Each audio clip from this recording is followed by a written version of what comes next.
இவ என்னை ஏன் காப்பாத்துனான்னு எனக்கு தெரியும். ஏன்னா இந்த அபியை காப்பாத்துறதை தவிர அவளுக்கு வேற ஆப்ஷன் இல்ல. ரீசன் என்னன்னா, நான் தான் மேடமோட மொபைல் ஏடிஎம். ஏடிஎம் மிஷினா? யா, ஏடிஎம். இந்த ஏடிஎம்மோட ஸ்பெஷாலிட்டி என்னன்னா, இது என்னைக்குமே எம்டி ஆகாது.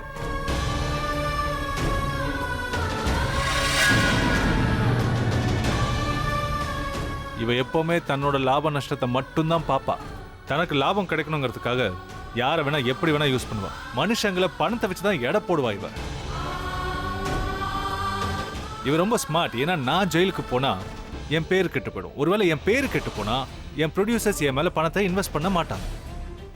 என் ஆல்பம்ஸ் யாரும் வாங்க மாட்டாங்க, என் கான்சர்ட்ஸ்க்கு யாரும் வர மாட்டாங்க. இதெல்லாம் நடந்துச்சுன்னா என்னால பணம் சம்பாதிக்க முடியாது. நான் பணம் சம்பாதிக்கலன்னா இவளுக்கு பணம் கிடைக்காதுல்ல. இவளுக்கு நான் தங்க முட்டை போடுற வாத்து மாதிரி. எனக்கு எதுவும் ஆகாது பாட்டி. மேடம் நடக்க விட மாட்டாங்க. Watts it?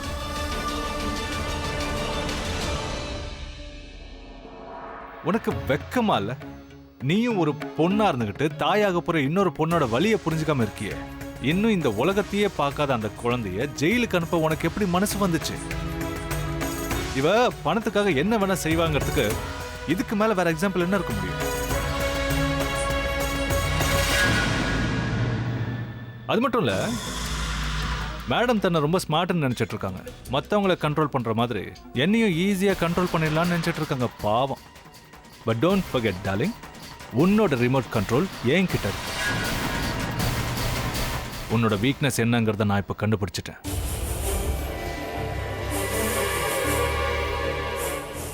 ஆக்சுவலா உன்னோட வீக்னஸ் நான் தான்.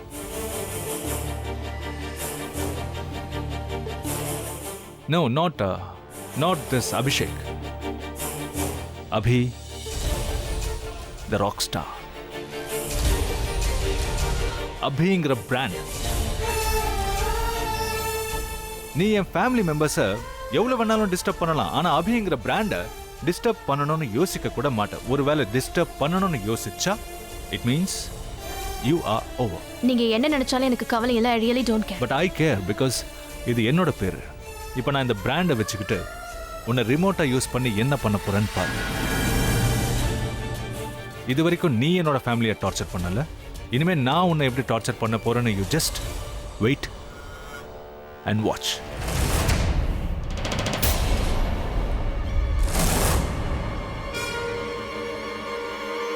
இனிமே இந்த வீட்டில் இருக்கிற யாரும் இவளை பார்த்து பயப்பட வேண்டிய அவசியமே இல்லை. I will handle it.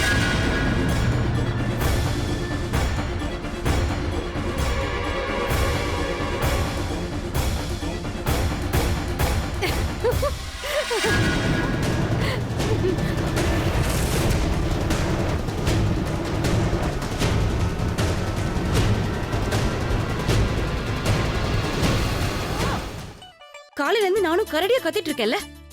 நான் என்ன சொல்ல வரேன்னு புரிஞ்சுக்கவே மாட்டியா?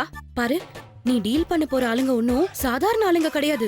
எதிரிங்க, துரோகிங்க. You understand? அவங்க கிட்ட நீ இப்படி எல்லாம் பேசக்கூடாது, இவ்வளவு சாஃப்டா நடந்துக்க கூடாது. எனக்கு இதெல்லாம் வராதுன்னு முதல்லயே சொன்னேன்ல. அது எப்படி வராம போகும்? நீ செஞ்சுதான் ஆகணும்க்கா. நான் தான் ட்ரை பண்ணல, எனக்கு வரல. நான் என்ன பண்றது? சரி சரி, உடனே அழ ஆரம்பிச்சிடாத. அதுக்கு என்ன பண்ணலாம்? Watch me.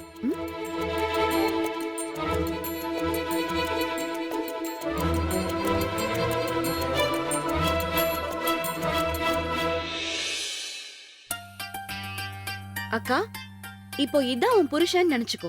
ஐ மீன் அபி தி ராக் ஸ்டார். அப்புறம் நான் தனு. இல்ல வேற ஏதாவது மாடல் நினைச்சுக்கோ. இப்ப நான் இவரை எப்படி திட்டுறேன்னு மட்டும் பாரு. நல்லா கவனமா பாரு. You liar, you cheat, you flirt. நீ உன் மனசுல என்ன நினைச்சிட்டு இருக்க? நீ ராக் ஸ்டார் இருந்தா என்ன வேணாலும் செய்வியா? உன் குரல் நல்லா இருக்கிறதுனால நீ பாடுற. ஆனா உன் மனசு எண்ணம் எல்லாமே தப்பா இருக்கு. அதனால தான் பாக்குற பொண்ணுங்க கிட்ட எல்லாம் ஃப்ளர்ட் பண்ணிட்டு இருக்க. உன்னை பத்தின உண்மை மட்டும் எல்லாருக்கும் தெரிஞ்சதுன்னா அப்புறம் யாரும் உன்னை திரும்பி கூட பார்க்க மாட்டாங்க. ஏய் ஹலோ, என்ன அப்படி பாக்குற? நீ முறைச்சா நான் பயந்துருவேனா? இப்படியே முறைச்சிட்டே இருந்த உன் கண்ணை நோண்டி குருடனா அலைய விட்டுருவேன். அப்புறம் நீ ரோட்ல பிச்சை தான் எடுக்கணும். அது மட்டும் இல்ல, நீ எப்பவும் ஒரு கிட்டார் வச்சிருப்பியே, அந்த கிட்டாரை உடைச்சு உன் கழுத்துல மாட்டி விட்டுருவேன். அப்புறம் நீ ராக் ஸ்டார் இல்ல, பெக்கிங் ஸ்டாரா தான் இருப்ப. சொல்றது புரியல? முதல்ல இங்க இருந்து வெளியில போ. இனிமேல் நான் உன்னை இந்த பக்கமே பார்க்க கூடாது. இவ்ளோ சொன்னதுக்கு அப்புறமும் நீ வந்தேனா அப்புறம் நான் என்ன செய்வேன் எனக்கே தெரியாது. உன் மூஞ்சி அப்படியே பிராண்டி விட்டுருவேன். அப்புறம் இந்த சொறி பிடிச்ச மூஞ்சி வெளியில காட்டவே முடியாது. Understood? Just get out from here. Excuse me, எவ்வளவு தைரியம் இருந்தா என் புருஷன்கிட்ட அப்படி பேசுவ? அவர் அமைதியா இருக்காருங்கிறதுக்காக உன் இஷ்டத்துக்கு நீ என்ன வேணாலும் பேசுவியா? அவர் டீசென்ட் ஆனவரா தான் அமைதியா இருக்காரு. அவர் பொண்ணுங்களுக்கு மரியாதை கொடுக்க தெரிஞ்சவரானா நீ? உனக்கு மரியாதைன்னா என்னன்னு தெரியல, முதல்ல அத கத்துக்க. நீயா கத்துக்கலன்னா நானே உனக்கு சொல்லி தருவேன். நான் உனக்கு கிளாஸ் எடுத்தேன்னா அம்மா கிட்ட படிச்சதுல இருந்து ஸ்கூல் டியூஷன் வரைக்கும் படிச்சதெல்லாம் ஞாபகம் வந்துரும். என்னென்ன பாத்துட்டு இருக்க, அவர்கிட்ட மன்னிப்பு கேளு. மனசார மன்னிப்பு கேட்கணும். ஏன்னா போலியா வேஷம் போடுறவங்கள எனக்கு சுத்தமா பிடிக்காது.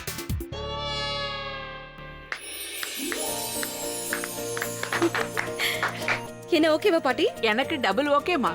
இவ பேசுனத கேட்டதும் எனக்கு நம்பிக்கை வந்துருச்சு. இந்த போராட்டத்துக்கு என்னோட பிரக்யா தயாராயிட்டா. உன் ஸ்டைல்லயே திரும்பவும் இவளுக்கு ட்ரைனிங் கொடு. நீ சொல்லி கொடுத்த எல்லாத்தையும் இவ மறந்துட்டா போல இருக்கு. அதனால மறக்க முடியாத அளவுக்கு திரும்பவும் இவளுக்கு ட்ரைனிங் கொடு. அதுக்காக நீ கையில பெரம்பெடுத்தாலும் பரவாயில்ல, இவ நம்ம வழிக்கு வந்தாகும். இனிமே என்ன நடந்தாலும் சரி, இவ உணர்ச்சி வசப்படவே கூடாது. இந்த தடவை நான் கொடுக்க போற ட்ரைனிங்ல பக்காவா ரெடி ஆயிடுவா. நீங்களும் அவளை பயமுறுத்தி வைங்க. இல்ல இல்ல அம்மு, என்னால முடியாது. எனக்கு அதுக்கு மனசு வராது.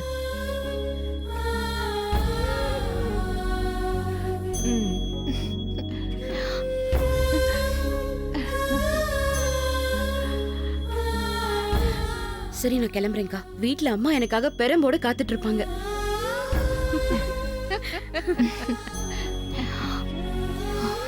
உடம்ப பாத்துக்க. பாய். போயிட்டு வரேன் பாட்டி.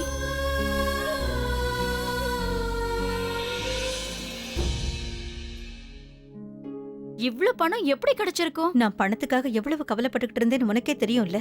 நான் வேண்டாம் வேண்டான்னு சொல்ல அம்மு தான் என் பேச்ச கேட்காம அபிக்கு ஃபோன் பண்ணி கேட்டுட்டா. அவங்க வீட்ல அவருக்கே அவ்வளவு பிரச்சனை இருந்தும் கூட நமக்கு உதவி பண்ணிருக்காரு. அவர்கிட்ட இருக்கிற நல்ல குணமே இதுதான். உதவின்னு யாரு கேட்டாலும் எதையும் எதிர்பார்க்காம உடனே செஞ்சுடுவாரு. அவரால அடுத்தவங்க கஷ்டப்படுறத பாத்துட்டு இருக்க முடியாது. அவரே இப்போ ஒரு கஷ்டத்துல இருக்காரு. இருந்தாலும் உங்களுக்கு ஒரு கஷ்டம்னு வந்ததும் எப்படி ஓடி வந்து உதவி பண்றாருன்னு பாருங்க. அவருக்கும் நமக்கும் இப்போ எந்த உறவும் இல்ல. ஆனா என் ரத்தத்தையே பாலா குடிச்சவளுக்கு நாம இவ்வளவு பிரச்சனையில இருக்கோங்கிறது கூட தெரியாம போயிடுச்சு பாத்தியா. அம்மு பிரக்யாவுக்கு ஃபோன் பண்ணிருக்கா. ஆனா அவளுக்கு லைனே கிடைக்கலையா. ஆமா, அம்மு எங்க போயிருக்கா? அம்முவா? ஐயோ, அவ எங்க போனான்னு தெரியலையே. 1 மணி நேரத்துக்கு முன்னாடியே டிராப் பண்ணதா பிரபா சொன்னானே. இரு, நான் அவளுக்கு ஃபோன் பண்ணி பாக்குறேன். போன் எல்லாம் பண்ண வேண்டாம், திரும்பி பாருங்க, அவளே வந்துட்டா. வந்துட்டியா? அம்மோ, நீ நீ எங்க அம்மா, போன? நான் பிரபாவோட காஃபி சாப்பிட போயிருந்தேன். நாங்க 2 பேரும் தனியா பார்த்து பேசி ரொம்ப நாள் ஆயிடுச்சுல்ல, அதுக்காக தான் என்ன காஃபி சாப்பிட கூட்டிட்டு போனா. ஹட்ரா சக்க, இன்னைக்கு நம்புற மாதிரி அழகா போய் சொல்லிருக்கியே. மா என்னம்மா இப்படி சொல்லிட்டே? என்னால உன்கிட்ட போயெல்லாம் சொல்ல முடியாதுமா. அப்படியா? 1 மணி நேரத்துக்கு முன்னாடியே உன்னை பஸ் ஸ்டாப்ல விட்டுதா பிரபா எனக்கு ஃபோன் பண்ணி சொன்னானே. பஸ் ஸ்டாண்ட்ல இருந்து வீட்டுக்கு வரதுக்கு உனக்கு 1 மணி நேரம் ஆச்சா? நீ சாதாரண அம்மா இல்ல, தேவி கருமாரி அம்மா. உனக்கு எல்லாமே தெரிஞ்சிருக்கு, ஆனா எனக்கு தான் அது தெரியாம போயிடுச்சு. ஏன்னா நான் சின்ன பொண்ணு இல்ல. அம்மாமா ப்ளீஸ் எனக்கு ப்ராமிஸ் பண்ணி கொடு. இது பிரபா கிட்ட மட்டும் சொல்லிடாதம்மா.